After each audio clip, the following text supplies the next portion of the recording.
I invited the governor here on our behalf, collectively, because in order to foster a partnership, as the largest humanitarian organization in Massachusetts and the rest of the world, it is an opportunity for us to work together with the governor representing our government and our legislature to do positive humanitarian work throughout our communities in various areas of detail.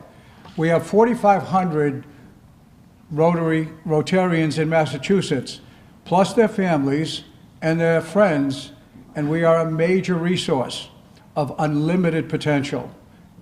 As individuals and collectively, we initiate, execute, and fund our humanitarian projects throughout the state. I'm just going to mention a few. You saw a phenomenal video done by this gentleman here. Unfortunately, the governor's time doesn't allow him to see it, but our objective is to form a partnership with him and his organization to work together to improve the communities. I would just like to mention a few examples. Ralph Hammond, who couldn't be here tonight, created a literacy program that is used in 3 countries, and we know our education system could use some work. Life skills need to be improved, nutrition, budgeting, and citizenship, for example. Bob Cassidy, who you heard tonight, with the Gift of Life program.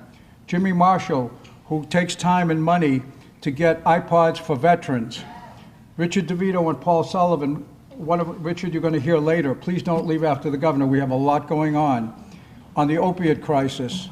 Sandy Wilson, who's not here tonight, who started a homeless shelter for 18 to 22-year-olds in Lowell after they came out of foster homes and had no place to go. And I'd like to cite Melissa Carella, who's here in the corner, a young lady who fights female sexual trafficking. And I can mention one simple project that I did with the Rotary Club, which is called the Aruba Raffle, which produced over $120,000 of scholarship in 30 years. And certainly last but not least, the Bedford Club, who's worked on Stop Hunger for 4 consecutive years with volunteers and has funded and packed 250,000 meals for the homeless, not only overseas, but in this country. And with that, I would like to present you with our popular governor, but one request before you get to speak, Governor, and that is, in your present term or your next term or your future higher terms,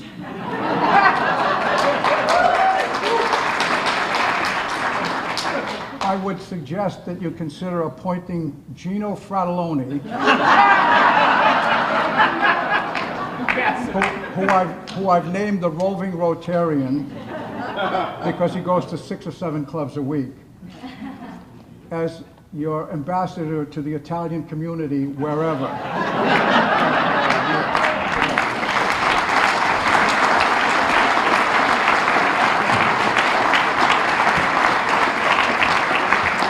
So John says he has some questions from the crowd. So I'm going to ask each table that put the question out for the governor to please stand.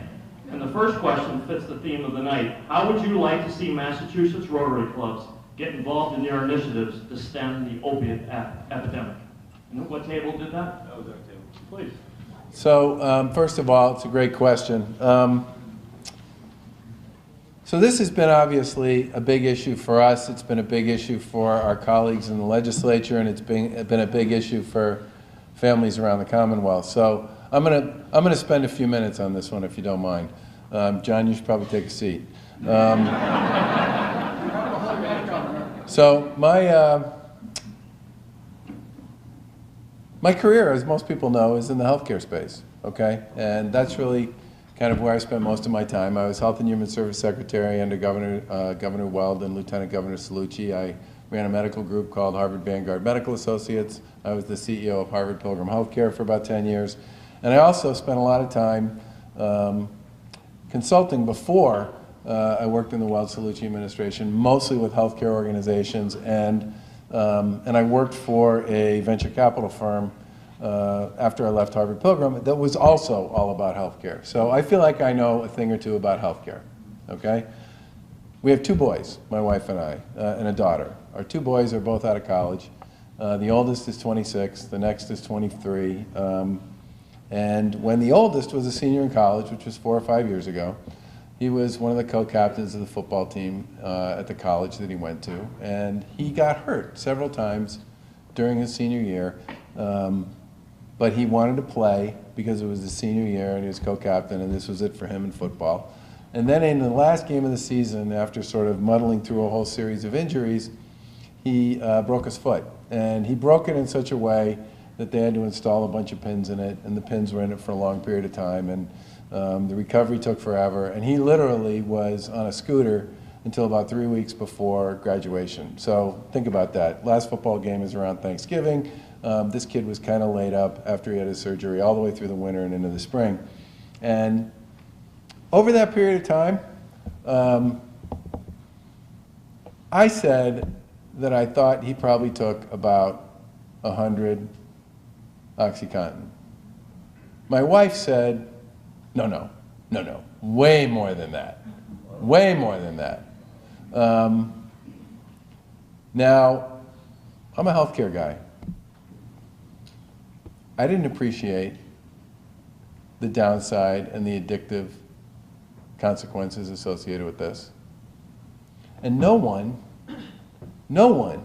who wrote those prescriptions for our son said anything to him or to us about the downsides associated with prolonged use of this stuff. So, let's go forward a few years. By the way, this is kind of the retrospective piece. This all just happened, and life went on for the Baker family. By some miracle, for whatever reason, it just didn't stick with our son. So now it's 2014, I'm running for governor, and everywhere I go, somebody's coming up to me afterwards and saying, you got a minute? You're a healthcare guy, right? So I got this friend. And then they tell me some story about their friend that involved addiction and opioids. And I literally heard it everywhere I went. Didn't matter what part of Massachusetts I was in, what community I was in. Didn't matter how many people were in the room. I mean, literally, if there were 10 people in the room, someone was coming up to me afterwards and asking me about this.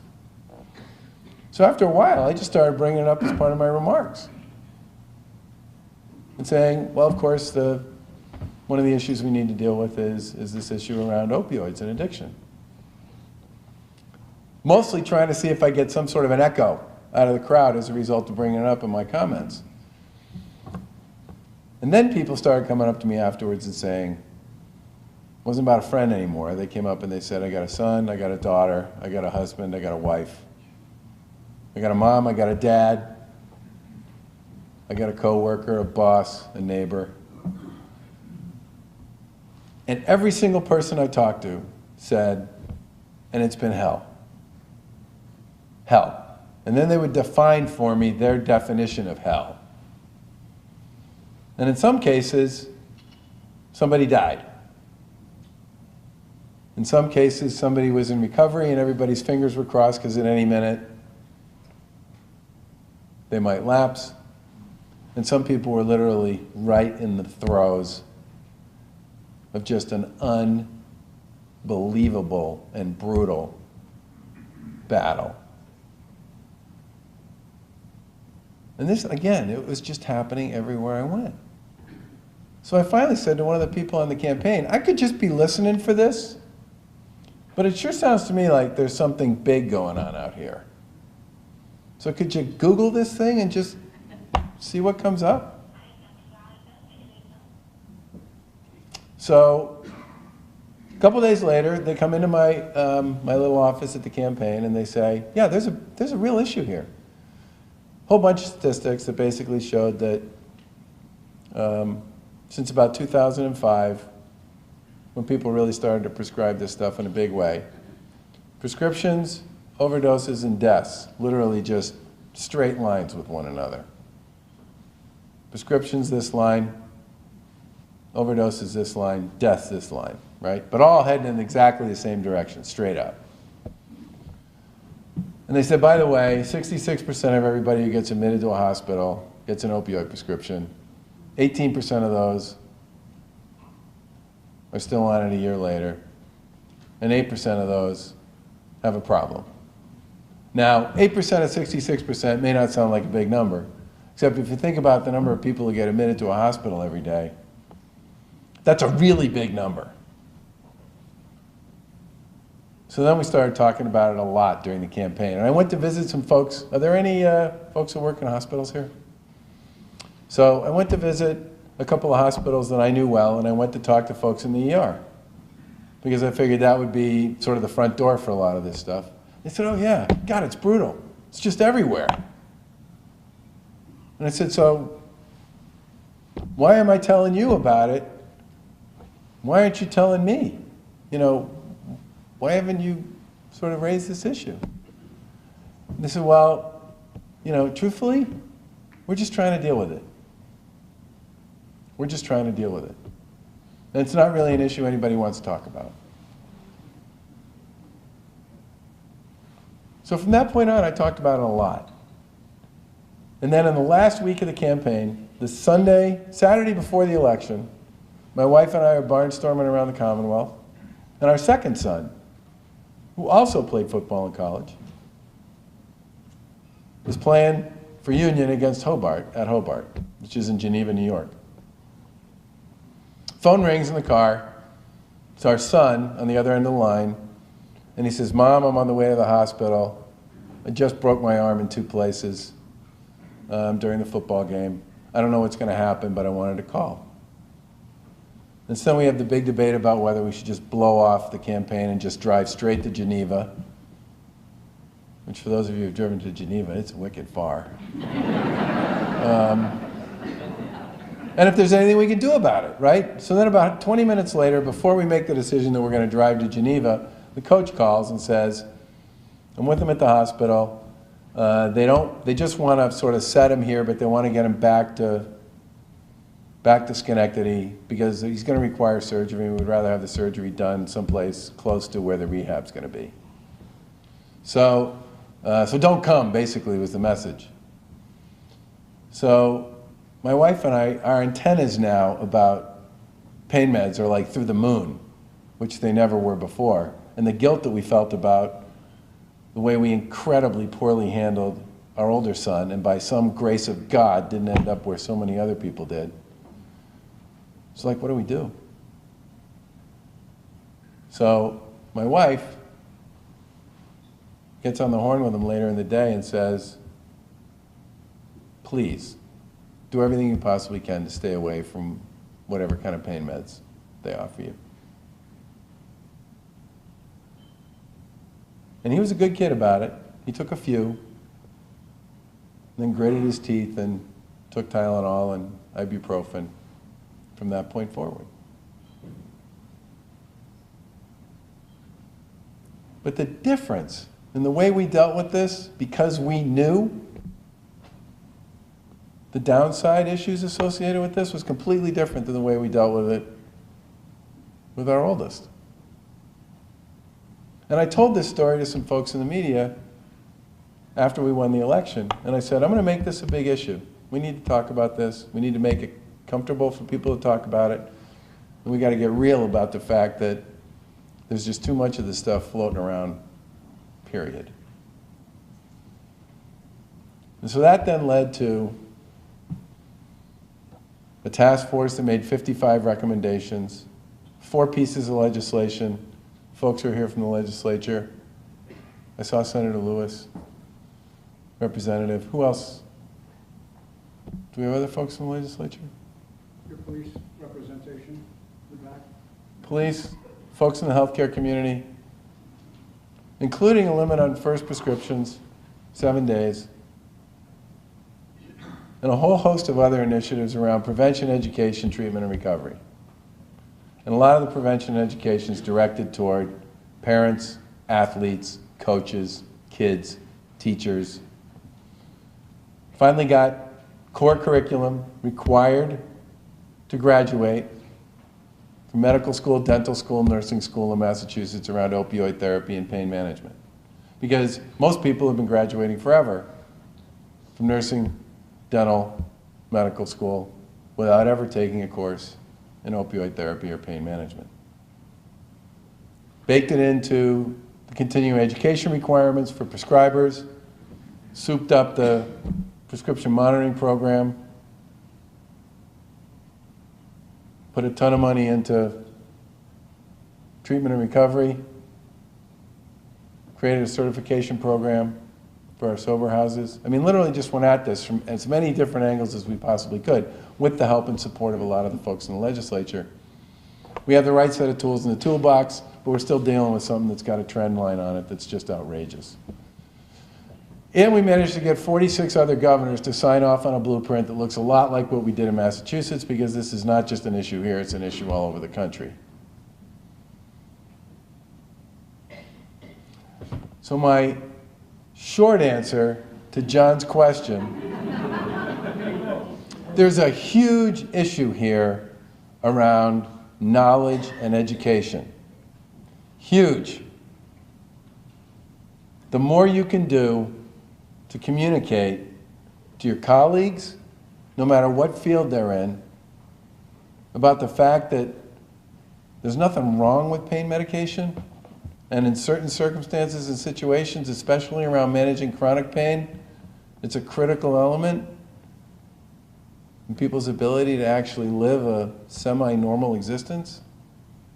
But when it comes to acute incidents, wisdom teeth, sprained ankles, broken fingers, all that kind of stuff, people should not be walking out the door with 30, 40, 50, 60 of these things. They just shouldn't. Anybody here in the real estate business? When I say real estate, I mean like realtors.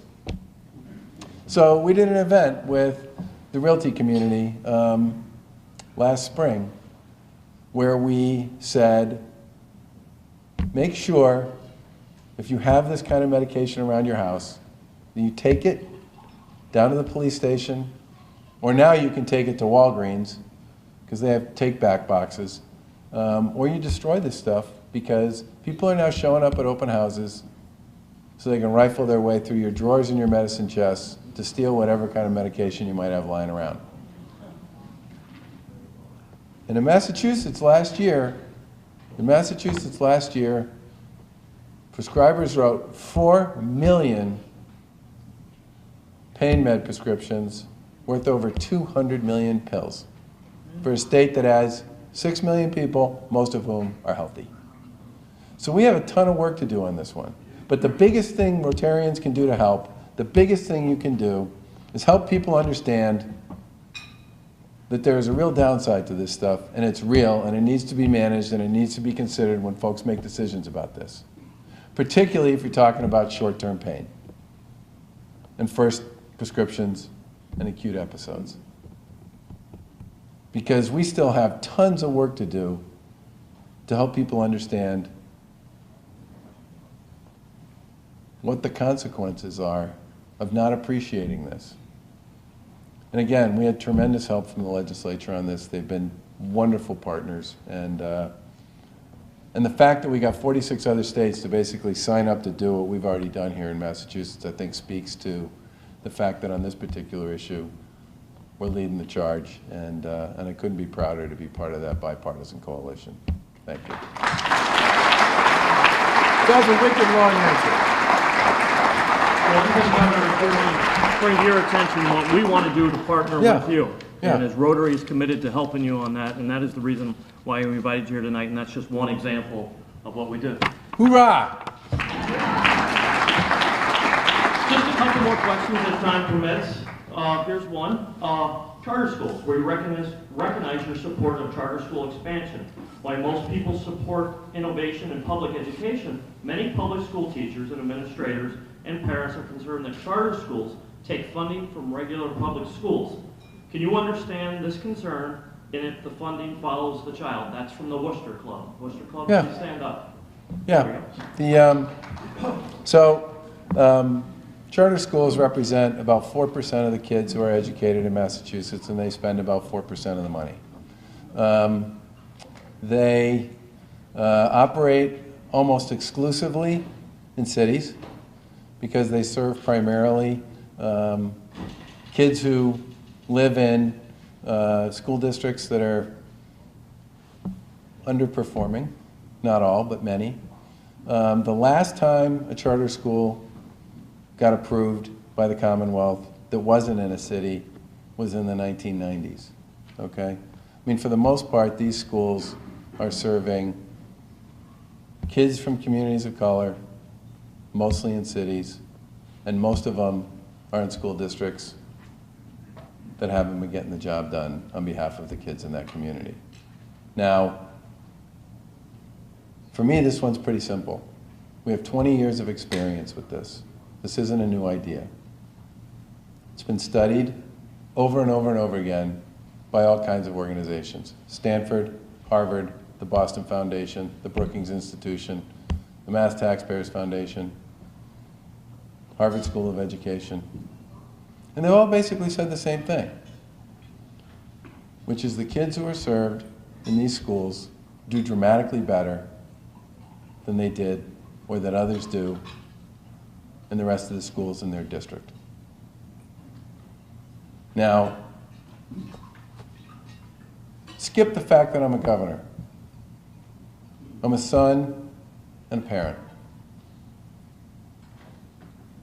I never worried about whether or not I was going to get a great education when I was a kid, because my parents chose to live in a school district in Needham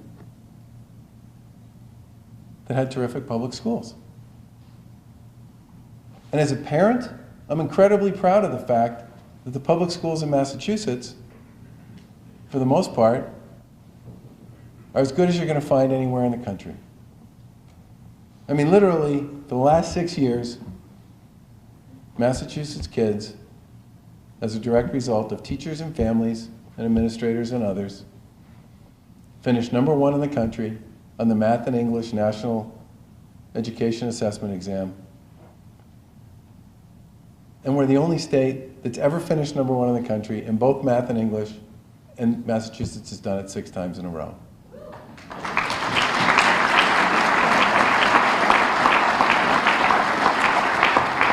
We also have the single biggest gap anywhere in the country between white students and students of color. And the only thing that has closed that gap is charter schools. Charter schools, for the most part, serve kids in communities of color. And those kids on the 8th grade MCAS and the high school MCAS score as high or outperform their counterparts in white school districts.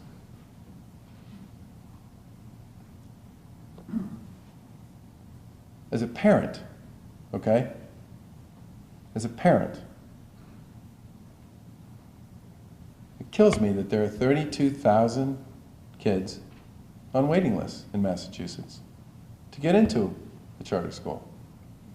Especially because most of those kids are the neighbors of the kids who do go to charter schools. Now, the Brookings Institution, Manhattan Institute, Mass Taxpayers Foundation, this funding question has been studied. Mass Taxpayers Foundation report, I think, is coming out tomorrow. And they all say the same thing. Charter schools do not take resources from regular schools. The funding formula works exactly the same way it does for vocational and technical schools. The dollars follow the kid. Except that unlike the voc tech schools, it's 7 o'clock. Thank you. Unlike the voc tech schools, where the dollar follows the kid and the community just writes the check to the voc tech school, there's a ramp down associated with charter schools in which you fund the district twice, for all intents and purposes, for several years to represent a percent associated with the funding that follows the kid when the kid moves into a charter school. The kids in charter schools come off a lottery. The ball bounces and maybe you get in and maybe you don't.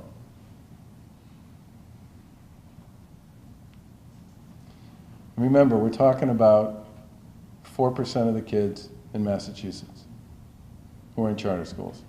4% of the money. this ballot question, let's suppose all of the kids on the waiting list, which would take forever, by the way, if this ballot question passes.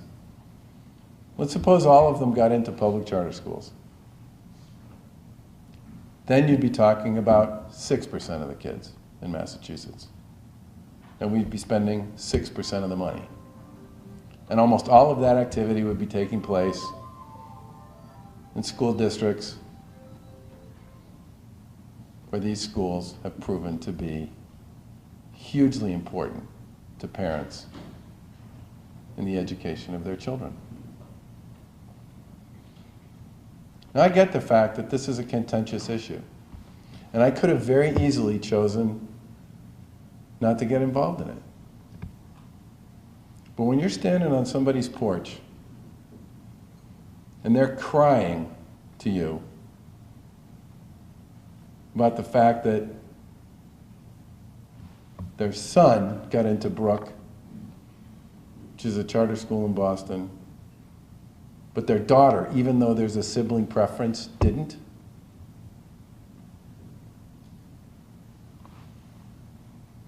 We're supposed to be the education state. Public education started here. We're supposed to be all about opportunity and equality. We're supposed to be about making sure that everybody gets the same chance. I get the fact that it's an uncomfortable issue for a lot of folks in the communities where charter schools operate.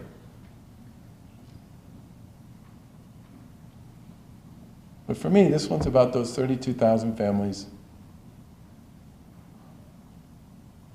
and the opportunity they don't get if we don't lift the cap. And again, I remind you, if we lift the cap and all 32,000 of those kids find their way into a public charter school, you're talking about 6% of the kids in Massachusetts and 6% of the money.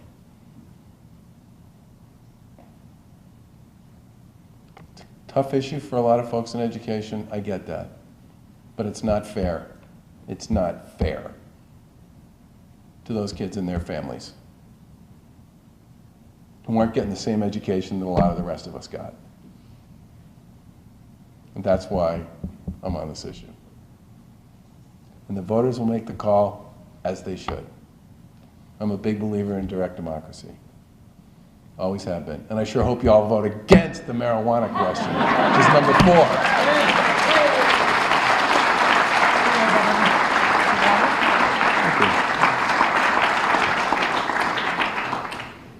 There are important social services for elders and veterans. Needs are also important. However, how do you plan to determine how to fund all those equally important initiatives? And that's a common theme from many of the tables here tonight. So Massachusetts, just FYI, has the best veteran services program in the country. All right? Everybody says that. We're the only state in the country that has a veterans officer in every community. We're the only state in the country that has a automatic payment to people when they come back to the Commonwealth after service. We should be enormously proud of the fact that when it comes to delivering for vets, there's nobody like Massachusetts. It's one of the things you should all be enormously proud of. We have also signed legislation and continued to press to reduce homelessness for veterans, and it's my view that if we continue on the current track we're on, we probably will be able to eliminate homelessness for vets in the Commonwealth of Mass in the next few years, which would be a huge win, again, for the Commonwealth.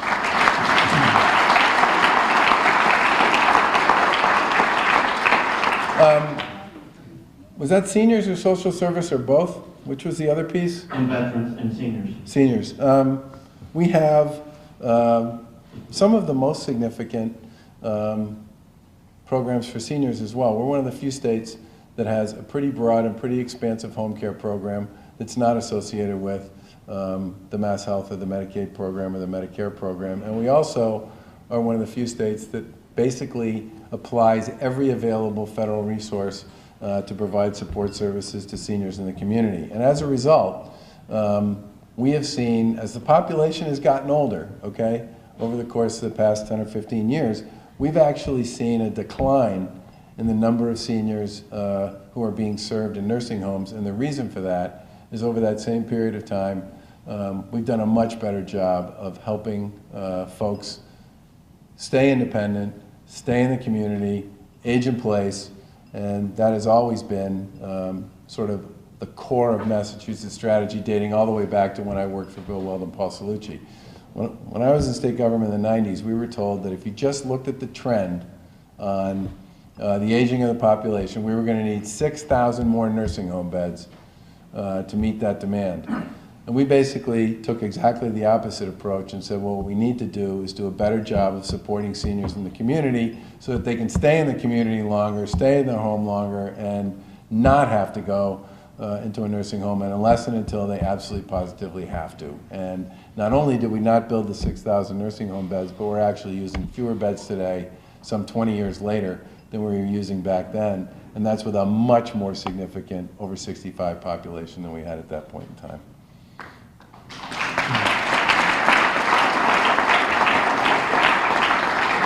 Our next question is, please share your position on college funding and making higher education affordable.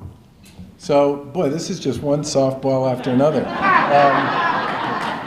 So last year, we announced a program that's called the Commonwealth Commitment, and it basically provides, it's the first time ever that the community colleges, the state universities, and UMass have all agreed that kids who follow a particular course, set of coursework, can transfer easily from one school to the next. And if you start at a community college under this program, after 2 years you can transfer with full credit to a state university or to UMass, and the total cost before grants and scholarships for a 4-year degree under this program is about 30 grand.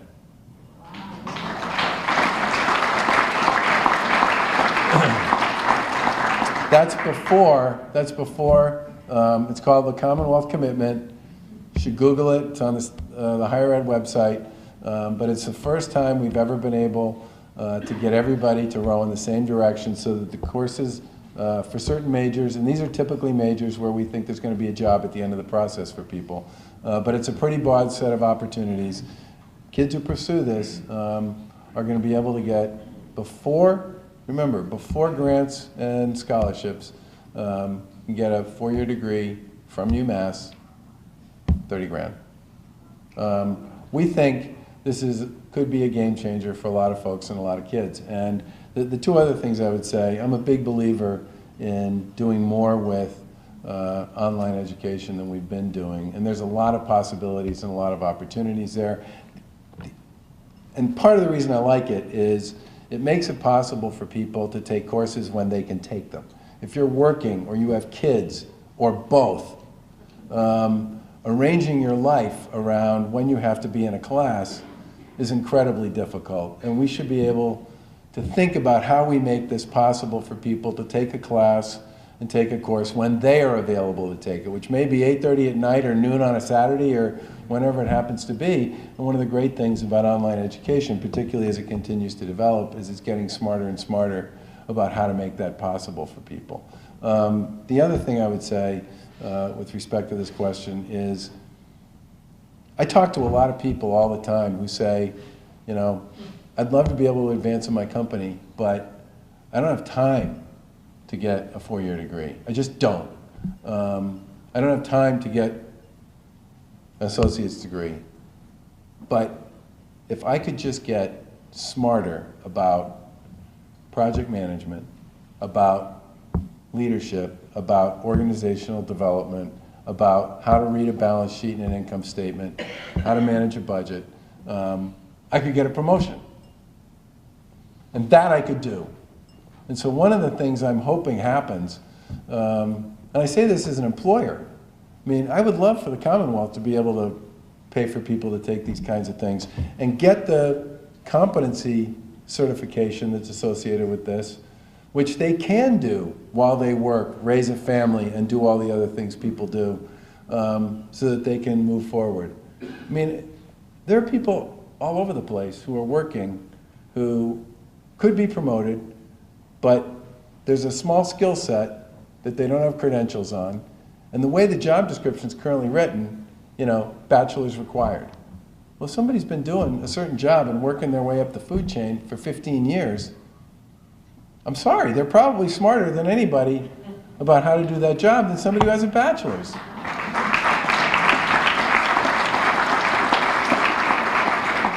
And we need to make that kind of stuff available for people so that they can, you know, fit that in with all the other things they're doing in their life.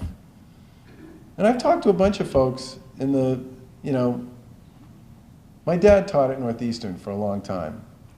And I watched that co-op program, and that thing is just magnificent. And I've always wondered why we don't do more of that in public higher ed. And I've kind of put that one out to the folks at UMass and the folks in the state university system and said, folks, we should do more of this. Because it really creates possibility for a lot of kids. And it also dramatically reduces the cost of getting an education. Because they're working while they're getting the education, they're getting paid, and it's creating this learn while you learn opportunity for them that they can then put to use when they graduate. I'm going to lighten it up a little bit here. You mentioned the softball question. Are you going to do anything for Big Papi when he retires? Yes. The answer to that is yes. And tune in on Sunday. We actually have something really cool in mind for Big Papi. Oh, breaking news. Governor, what would you say is your greatest accomplishment so far as governor, and the follow-up, and then what is your greatest goal that you want to accomplish?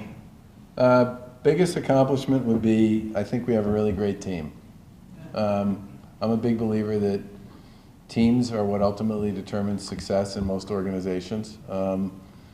We have great people working across our administration, and I've had a lot of people tell me, and I've had the LG, the Lieutenant Governor, Karen Polito, has had a lot of people tell her that they think we have a great team. And when you're talking about an organization with 40,000 employees, which is the executive branch of government, and $40 billion in spending, it's not about Karen Polito, it's not about me, it's about the team. If you don't have a great team, you're never going to get anything done. And I think we have a great team. And that great team has made it possible for us to get a bunch of stuff done. It's made it possible for us to continue to be able to invest in our cities and towns. Great teams most of the time is where opportunity starts. And I think if I think about the municipal modernization bill we got passed, I know that sounds like weed whacking, and it is, except that it cleaned up about 50 years worth of goo that existed between state government and local government, made it a lot harder for local government to do its job. Every municipal official I've talked to has said this is a game changer for them with respect to their ability to do their job. Some of the reforms we're chasing at the MBTA, which is a very tough issue and a very big problem, but it's something that desperately needed to happen. I just give you two really simple stories. The first is, state buys a lot of stuff, the T buys a lot of stuff, right? Until we took office, the T had never had a conversation with the state about whether the state got a better deal on a lot of the stuff the state buys than the T got, all right? Because the T can buy off the state's blankets, and if the state has better prices, the T can access those. A lot of cities and towns use the state's blankets for stuff. Well, it turns out that the state actually gets a better price than the T does on almost everything that the state buys that the T buys too. So the T is literally saving millions of dollars because they are now buying stuff off the state's contracts. Now there's two advantages to that. The first is they save money by really not changing a heck of a lot at all. And the second is they no longer have to worry about focusing on buying all that stuff or managing all those contracts, and they can focus instead on the stuff that they do buy that the state doesn't buy, that's typical and traditional for an organization like that. The second thing, the T just really didn't invest a lot of money in what I would call the core underbelly of the operation. Signals, switches, tracks, systems. A lot of the signals are 100 years old. I mean, no kidding, they were installed in like 1915. I have the photos to prove it. And it's a completely mechanically based system, which means that it doesn't have the ability to actually move as many trains as one would like it to be able to move through the system, because when you run a mechanical system, there's a limit to how close together the trains can get. So new trains, new signals, new switches, digitizing this stuff, we'll be able to move twice as many trains through the system at the same period of time. Now think about that. If we currently can only move 5 trains every 30 minutes at rush hour through the system, think about what a difference it would make if we could move 10. I mean, you're basically talking about doubling your capacity within the same time frame as we have now. The T is going to be sort of a very long-term project, but it's $1 billion of your money, whether you ride it or not, that you spend every year. It's $1 billion, okay? It's real money, and it serves 1 million people, and it's one of the primary vehicles through which folks from the Merrimack Valley all the way to Worcester and all the way down into the southeastern part of the Commonwealth get to and from work, school, and a whole bunch of other things. And it deserves and needs the focus and the attention that it's currently getting. The opioid stuff I already talked about. I'm incredibly proud of the work we're doing there. I really do want to defeat question 4. I'm just going to repeat that one again, which is the marijuana one. Recreational marijuana is not the same as smoking a joint, okay? It's a collection of hundreds, thousands of products that look exactly like their traditional commercial equivalents. Cookies, soda, wine, gummy bears, donuts. I mean, the all-day suckers, lollipops, the list, candy bars, the list just goes on and on and on and on and on. And there are more dispensaries in Denver where this is passed than there are Starbucks and McDonald's put together. It's the corporatization of recreational marijuana, and I am tremendously concerned about the consequences of this for kids. I know I sound like an old fogey when I say that, but Jason Lewis, who isn't, is Jason still here? Did he leave? Okay. Senator from Winchester, led a delegation that went out to Colorado, on the ground, spent a week out there talking to everybody under the sun, healthcare people, educators, people in state government, people in local government, came back and wrote a 100-page report about all the things that are problematic about what's going on in Colorado on the ground, and said, I went out there kind of predisposed to support legalization, and I came back virulently opposed. And nobody's had a better look at what this looks like on the ground than he has. And I really appreciate his willingness to work hard on this one as part of the No on 4 campaign. In terms of going forward, the biggest thing for me, I'm a former local official, okay? So's Karen Polito. So are a whole bunch of people who work in our administration. The Commonwealth of Mass is a collection of 351 cities and towns. How people feel about how things are going are ultimately a function of how they feel about how things are going in their neighborhood, in their community. That's how people, and in their region. That's how people make decisions about how they think things are going. My goal is to be able to say at the end of our term, whenever that is, that wherever you live in Massachusetts, whatever region you're in, whatever community you're in, you really feel like we are heading in the right direction and things are positive and getting better. People are working, parks are good, kids have good places to go to school. There's kind of a positive sense about how things are going. I mean, a lot of people talk about, you know, how there's kind of the state, right? I don't think about it that way. I think we're an accumulation of 351 cities and towns, and the way I make decisions and the way I think about how things are going are absolutely a function about how I think, how people feel about how things are going in their community. And that's one of the reasons why our economic development bill is so focused on what goes on west of 128 and north of 128 and south of 128. because that's really where we believe the opportunity to create momentum and positive movement is. The inside 128 stuff, they're rocking, okay? They don't need a lot of help from us. We just got to make sure we don't get in the way and screw it up. But if we're going to be a great state, folks, it can't just be about what goes on inside 128. It's got to be great everywhere. And that means we need to be willing and able to make the sort of investments and to provide the sort of assistance and the support across the Commonwealth so that everybody, no matter where you live, really feels like things are heading in the right direction. That's what we're looking for.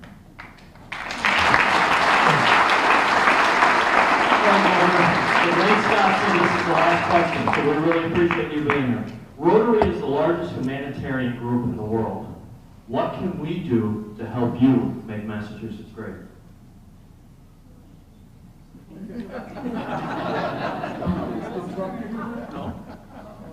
Yeah, I actually think he stole my slogan. My slogan was "Let's make Massachusetts great." That was my slogan when we ran.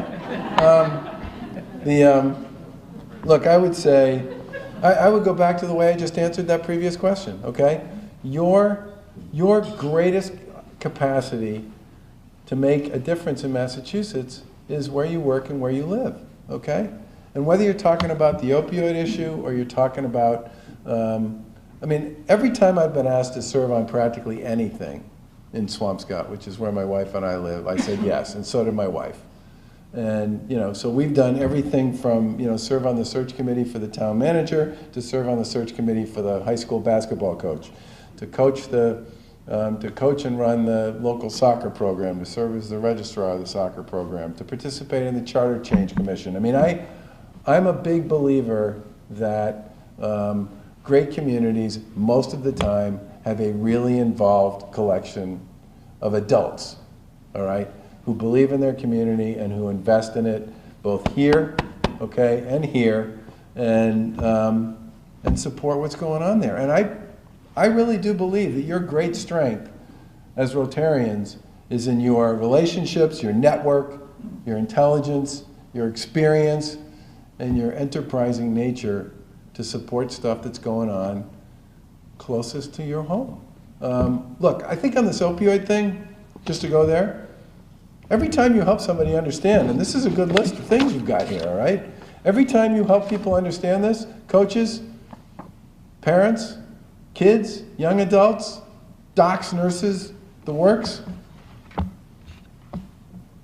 that's a benefit. And I think I really do believe your greatest opportunity, share what's working in your communities with one another so that people can chase best practices. That's something we're doing with the Commonwealth cities and towns right now. And you're obviously involved or you wouldn't be here, right?